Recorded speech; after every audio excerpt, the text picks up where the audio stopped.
Who do you want to get along famously with in order to supersize and grow your business? Sharon Horne-Ellstrom here.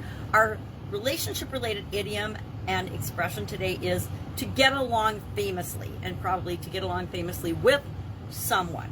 The earliest recorded, in English anyway, version of this particular idiom with its current meaning comes from 1579. The religious Puritan theologian William Fulk used it. And it means, of course, to have a very friendly relationship with someone. So I was going to dig through my awesomeness file and pull out a handwritten card or note from someone famous. But since I don't know Elon Musk and I don't know Amber Heard or Johnny Depp personally, I decided I would pass, since they seem to be the ones that take up a lot of the headlines in the news. Not that I would look to Depp or Heard for any examples that I'd want to speak related to her set. But Elon Musk, I actually admire him. I think he's an incredibly interesting public figure and obviously billionaire businessman. So we can learn a lot from him. Not everything, right? But we can learn some things. We learn and model what we can from people that we admire, and we let the rest go, right? And then we find someone else that we admire in a different area or aspect of life, and we model them.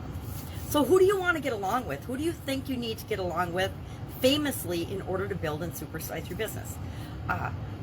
This might not be the most popular category of people, but I contend that we need and want to get along with others in our industry. That includes our competition, right? If you're friendly with your competition, you're going to understand them better, how they serve your market, and how you can differentiate yourself from them.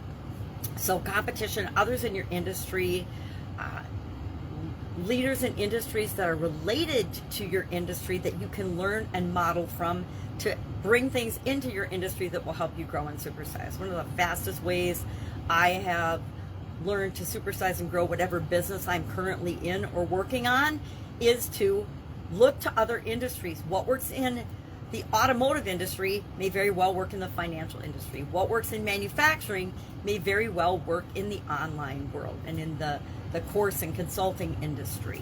So remember that sometimes all we have to do is read and expand our knowledge base, and that will help us to get a competitive advantage, or to look at our industry in ways that others aren't, that can give us a way to serve the customers and the people that we serve better than other people in our industry, which is what we're all looking to do normally. We want to stand out in our industry and serve the people that we serve in ways that other people don't, so that they will come to us and we'll be their go-to service provider. We also want to get along famously with other people who serve our ideal customers, the people that we look to serve. We look for people that have big audiences or influence with the numbers of people that we want to serve, that have common characteristics that we want to serve. If you're a coach or consultant, you look to other people that have large groups of people in the area that you coach and consult in that might be interested in your coaching and consulting in that area, because you have a unique spin or a unique way of dealing with the subject, whether it's real estate. I'm working with a real estate coach right now, so that's why I think of that. But real estate, whether it's personal development, whether it's businesses, different levels of business growth, whatever it is. And also, I would contend that we want to get along famously with our customers. We want to love and adore and want to serve the people that we serve if we want to build and grow and supersize our business. I've been in industries and in businesses where I was serving the wrong people for me. I was dealing with customers that made me want to pull my hair out, kept me up all night, drove me crazy, drove people in my organization crazy because they weren't the right customer for our business at the time. And, when you're dealing with a customer and spending, 80% of your time dealing with one big customer, sometimes you have to let that customer go if they're not a fit for what it is that you can do for them. And maybe you are, but they don't appreciate it, then it's time to let them go as well. So I would love to know today, who do you want to get along famously with? I was going to talk about the Dream 100, but I've talked about that before, how we reach out and seek out people that we want to know and learn from, people that we appreciate and look up to and admire, so that we can model them.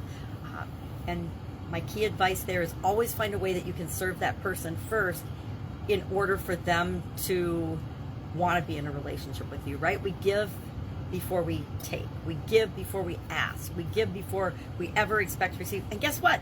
Most of the time we give, never expecting to receive anything in return.